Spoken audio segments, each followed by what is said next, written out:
요한복음 17장 1절에서 5절에 있는 말씀을 제가 좀 천천히 읽어드릴게요. 이 말씀을 하신 후, 쉬운 성경에 있는 버전입니다. 예수께서는 하늘을 우러러 보시며 기도하셨다. 아버지여, 마침내 때가 왔습니다. 아들을 영광되게 하시어 아들이 아버지께 그 영광을 돌리게 해 주옵소서. 아버지께서 아들에게 땅 위에 있는 모든 사람을 다스릴 권한을 주셨습니다. 그래서 아들은, 여기는 같이 읽어보겠습니다. 시작. 그래서 아들은 아버지께서 맡겨주신 모든 사람에게 영원한 생명을 줄 수 있게 되었습니다. 이 부분 참 좋죠. 그래서 아들은 아버지께서 맡겨주신 모든 사람에게 영원한 생명을 줄 수 있게 되었습니다. 영원한 생명에 이르는 길은 이것입니다. 곧 그들이 오직 한 분이신 참 하나님 아버지를 알고 또 그 아버지께서 땅 위에 보내신 예수 그리스도를 아는 것입니다.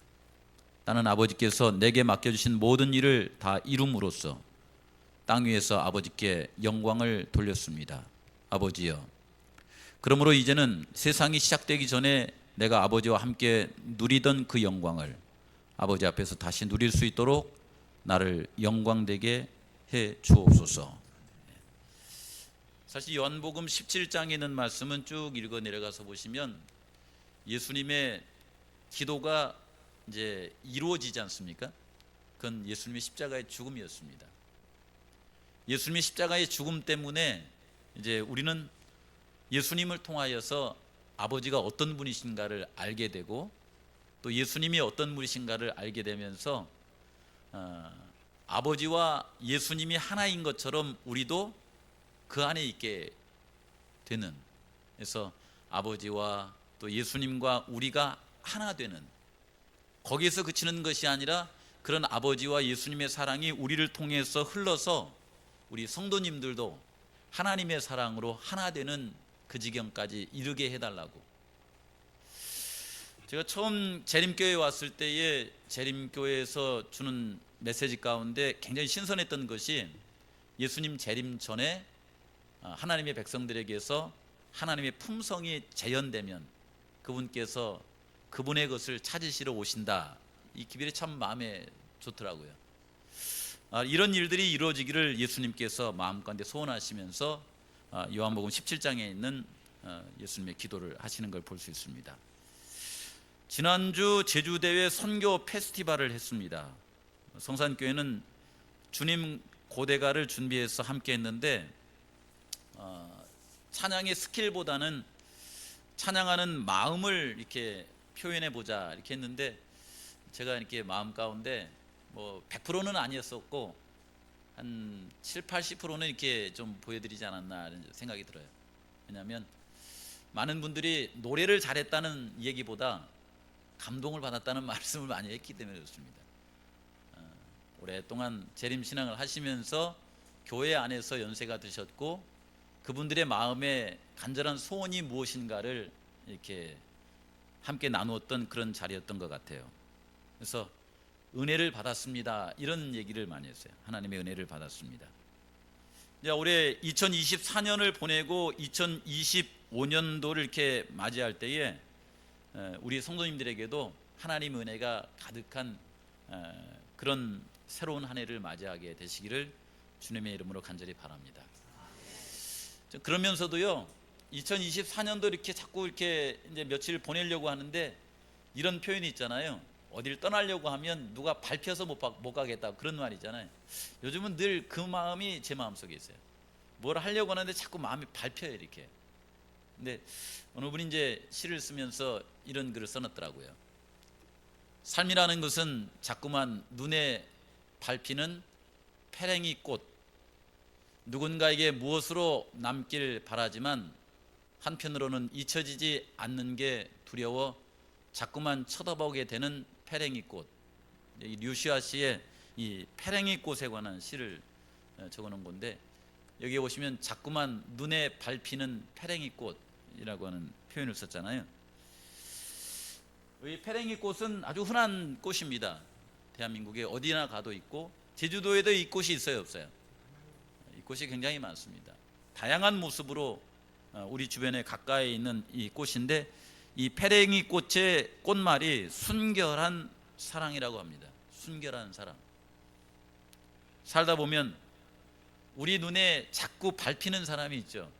잊지 못해서, 도와주고 싶은데 다 하지 못해서, 함께 하고 싶은 그런 마음에, 어떤 분이 이 유시아 씨의 이 글을 보고서 너무 좋아서 읽고 또 읽었다라고 이렇게 하면서 글을 남겨놨더라고요.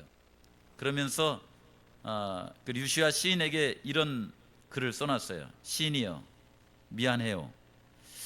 이제 내 옆에는 당신보다 더 아름다운 시를 써주는 사람이 있습니다. 당신뿐 아니라 그 어떤 시인을 만난다 해도 그 사람만 못할 거예요. 왜냐하면 시인은 종이 위에다가 시를 쓰지만 그 사람은 내 가슴 위에다가 직접 시를 쓰거든요. 표현이 아주 멋있죠. 시인은 종이 위에다가 시를 쓰지만 그 사람은 내 가슴 위에다가 시를 쓰거든요. 시인이여, 미안해요. 그러나 어쩌겠어요. 이것이 바로 시가 존재하는 이유일 테니까. 이렇게 써놨더라고요. 이제 우리가 한 해를 보내면서 하나님께서 자신의 그분의 사랑을 우리의 가슴 위에다가 이렇게 새긴다라고 하는 그런 면에 이 사람의 그게 마음에 확 이렇게 와닿더라고요. 여기 페랭이 꽃이 있는데 이 페랭이 꽃을 이렇게 보면서 하나님께서는 종이 위에다가 시를 쓰시는 것이 아니라 페랭이라고 하는 이 꽃 몸에다가 글을 쓰시는 거예요. 하나님의 시죠. 예언의 신에 보면은 우리에게 이런 말씀이 있더라고요. 그리스도의 은혜가 없으면 죄인은 속절없는 상태에 놓이게 되고 그를 위한 어떤 일도 이루어질 수 없다. 그리스도의 은혜가 없으면 2024년도 우리가 여기까지 올 수 없었다, 이렇게 말하는 것이겠죠. 우리의 삶 가운데 그리스도의 은혜가 없었더라면 우리가 어찌 죄악 가운데서 벗어나서 하나님의 은혜를 찬미하고 신앙하며 기도하며 또 복음을 전하며 그렇게 살아갈 수가 있겠습니까? 이 모든 것은 다 그리스도의 은혜 때문이라고 이렇게 말합니다. 은혜. 받을 수 없는 처지에 있는 우리에게 거저 주시는 하나님의 은혜, 그리스도의 은혜.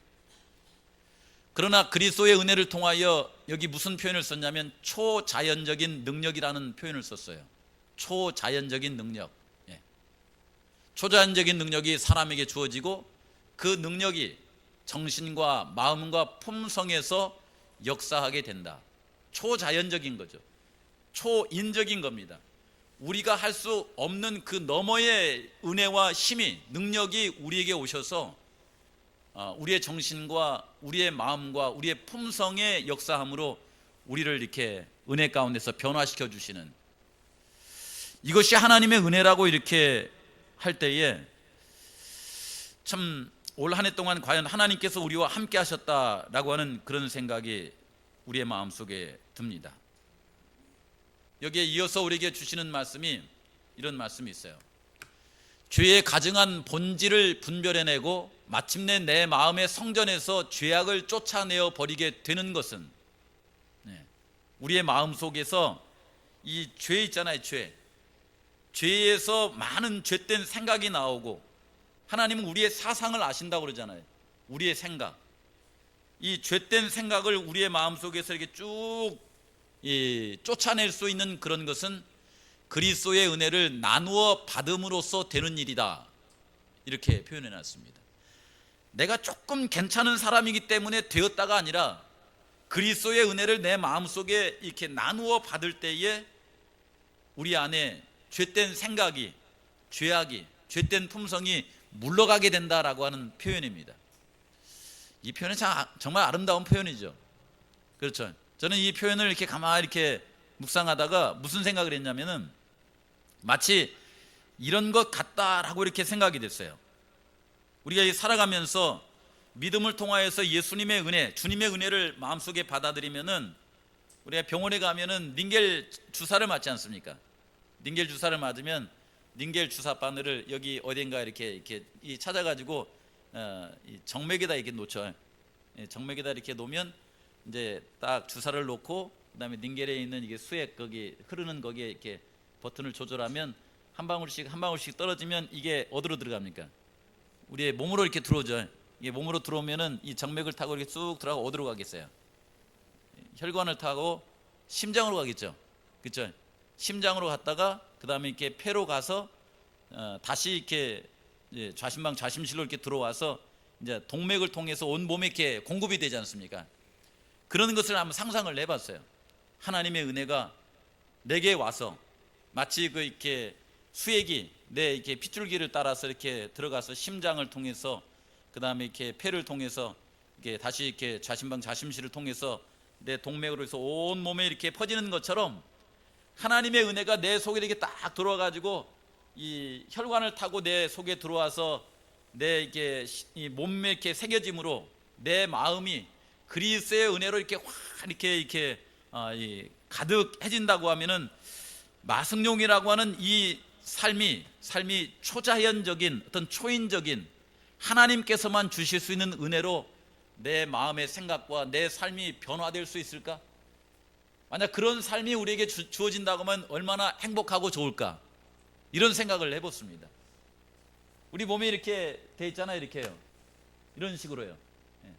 여기 보면 이제 이 파란색으로 정맥혈이 있고 그 다음에 이렇게 빨간색으로 동맥혈이 있지 않습니까?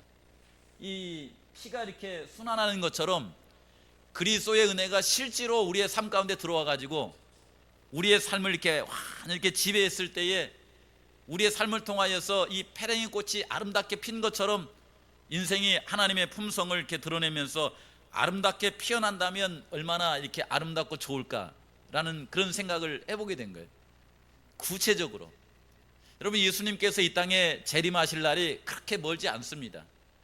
이러한 때 살아가면서 하나님, 저에게 하나님의 은혜를 베풀어 주셔서 아직까지도 이렇게 변화되지 않는 제 심령 속에 주님께서 하나님의 은혜를 이렇게 나누어 주셔서 내 안에 이렇게 주님의 은혜를 받아들임으로 말미암아 내 삶이 주님을 닮은 품성으로 변화되게 해 주십시오. 그런 기도를 하면서 살아갔으면 참 좋겠다라는 그런 생각이 들더라고요. 아이들과 함께 스키 캠프를 다녀왔습니다. 이게 스키 캠프를 다녀오면서 이 겨울에 이제 제주와 육지는 좀 많이 다른 부분이 있어요. 그래서 비행기를 타고 대구에서 내렸습니다. 대구에서 내려서 이제 태백으로 가는 도로를 타고 가는데 길 좌우에 한국에는 이렇게 사철 푸른 나무들이 많습니까? 낙엽수들이 많습니까? 낙엽수들이 많아요. 처음에 이제 한 30분 이게 달리는데 뭔가 이렇게 푸른 그 이 땅에서 육지에 가가지고 그 낙엽수들을 이렇게 보려니까 뭔가 좀 칙칙하고 이렇게 좀 답답한 그런 느낌이 들더라고요. 그렇게 가다가 가고 또 가는데 우리나라에 이게 소나무보다도 낙엽수가 더 많다라고 하는 것이 이번에 더 많이 느껴지더라고요. 스키장에 가도 여기저기 푸른 것이 아니라 그냥 황량한 낙엽을 다 떨군 그런 이렇게 나무들이 쫙 있고, 그냥 있다가 또 내려올 때도 그런 모습을 보면서 성백준 씨의 남옥이라고 하는 시를 생각해 봤어요. 이 남옥이라는 시에 보면 이런 대목이 있습니다.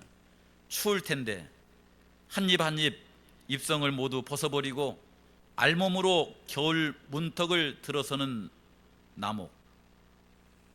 알몸, 저 겨울나무 춥기야 하겠지만 이 뭐라고 했냐면 수치는 아니야. 이 시인이 이렇게 써놓은 거예요. 수치는 아니야, 용기이지. 저게 무슨 말일까라고 하는 그런 생각을 했어요. 역시 살아가면서 우리가 하나님의 은혜를 받고 하나님의 사랑을 받아들이면 우리는 반쯤 시인에 대해서 살아갑니다. 낙엽을 떨군 알몸이 된 나무를 보고서도 시를 이렇게 짓는 것이죠. 그러면서 저렇게 훌훌 털어버렸으니까 춥기만 하겠지, 자칫하면 외로울 수 있고 절망 가운데 빠질 수 있지만은 한 분은 뭐라고 했냐면 남옥을 보면서 그는 봄을 기다린다고 이렇게 써놨더라고요. 마치 그 이 낙엽수가 낙엽을 다 떨어뜨린 것처럼 세상의 안목의 정욕, 이생의 자랑, 명예욕 이런 것들을 내 삶 가운데서 다 떨어뜨린 거예요. 다 떨어뜨리면서 하나님 앞에 그냥 알몸이 되는 것입니다. 알몸이 되고서는 뭘 기다리냐면 그리스도의 은혜가 내 가슴 속에 찾아와서 저 뒤에 보면은 아니야, 용기지. 봄은 용감한 사람에게만 오는 거야. 하나님께서 내 안에 들어오셔서 마치 봄처럼 새로운 삶을 허락하실 것이다 라고 하는 그런 생각을 하면서 저 시를 쓴 거예요. 하나님의 사랑이 있는 사람들은 늘 저런 시를 꿈꾸면서 살아가는 사람들이 아닌가라는 그런 생각을 제 마음 가운데 이렇게 해보게 되더라고요. 우리 성도님들께서도 연세가 이렇게 자꾸 드시면서 마치 나목처럼 뭔가 하나하나 이렇게 잃어버리 이렇게 듯한 그런 생각이 들 때에 마음속에 좀 용기를 가지시기 바랍니다. 왜냐하면 내 마음속에 세상에 대한 욕심은 다 떨궈졌을지는 모르지만은 내 마음 가득 하나님을 사랑하는, 하나님께서 내게 주신 은혜를 가득 채워서 예수님께서 요한복음 17장에 기도하셨던 하나님, 창조 전에 그 보이셨던 그 영광을 지금 저에게 보여주십시오. 예수님은 사실 젊을 때 우리를 위해서 십자가를 지시지 않았습니까?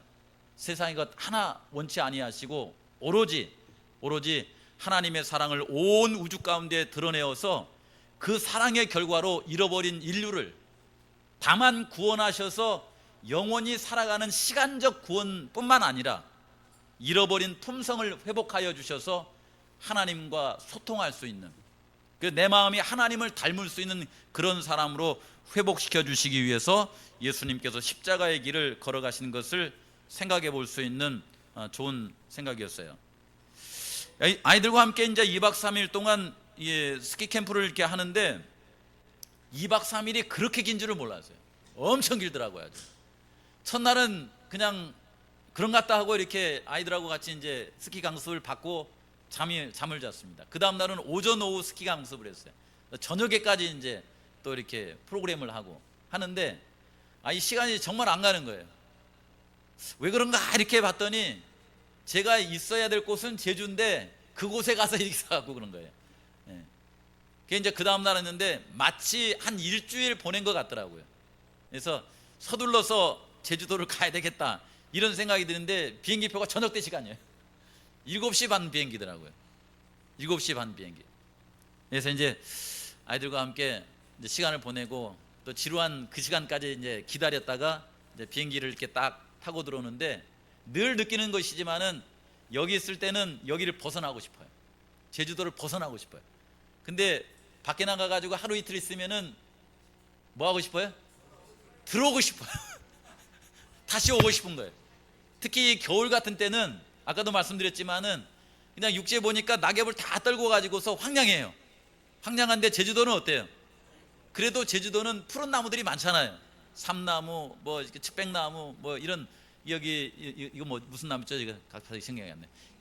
이런 호박나무, 이런 나무들이 있어가지고 푸른 곳이 제주도거든요. 그래서 제주도 가면 아주 맑고 푸른 그런 그 숲이 있는 곳인데 하고서 이제 제주도를 비행기 타고 딱 들어오는데 아니나 다를까 공항에서 내려가지고 이제 문을 나오는데 그 앞에 야자수며 이렇게 푸른 그 나무들이 있으니까 엄청 반갑더라고요.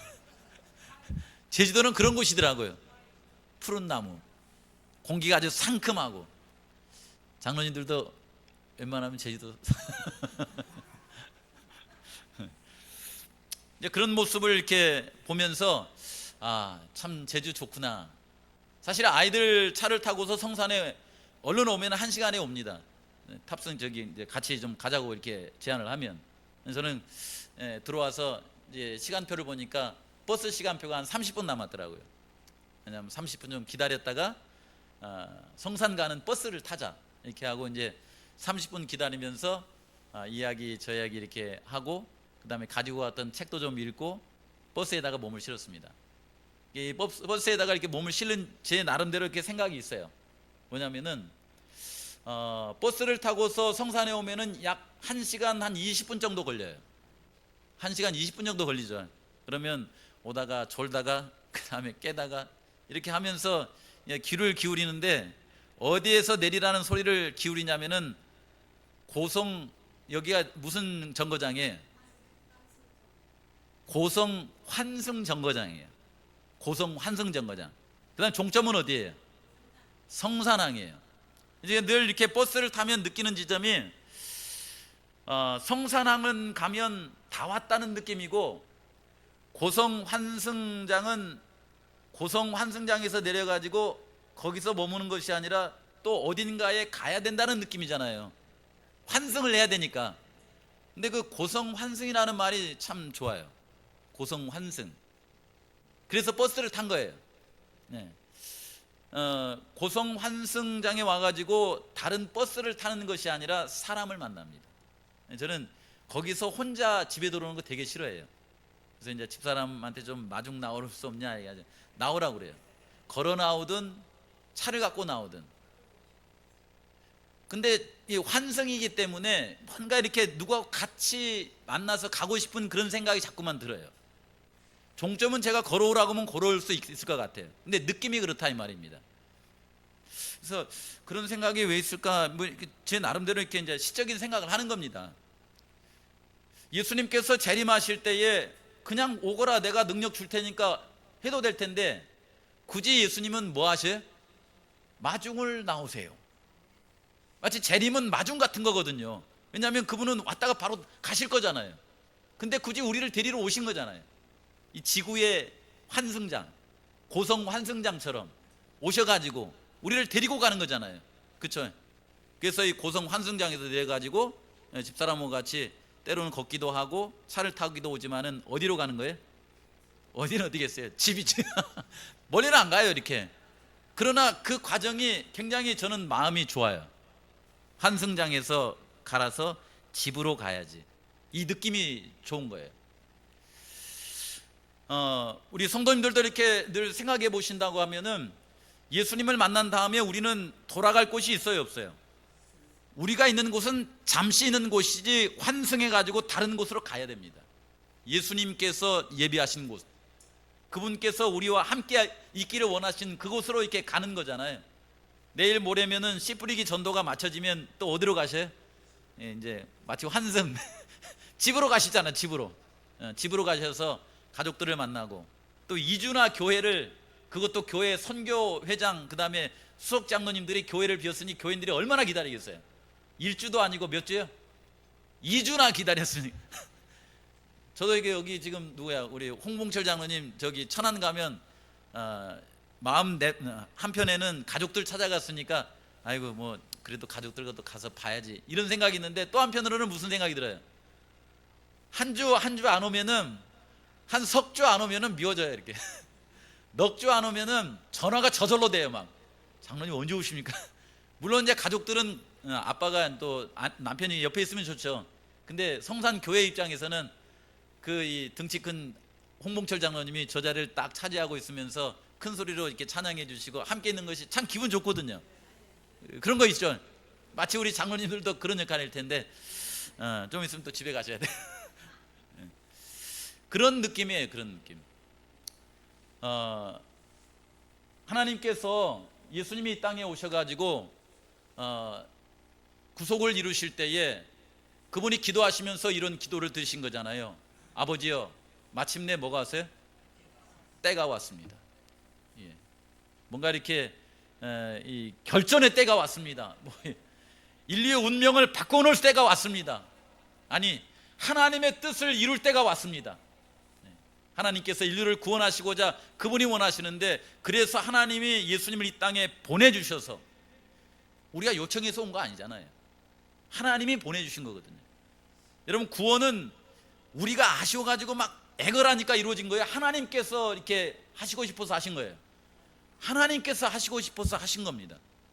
때가 왔습니다.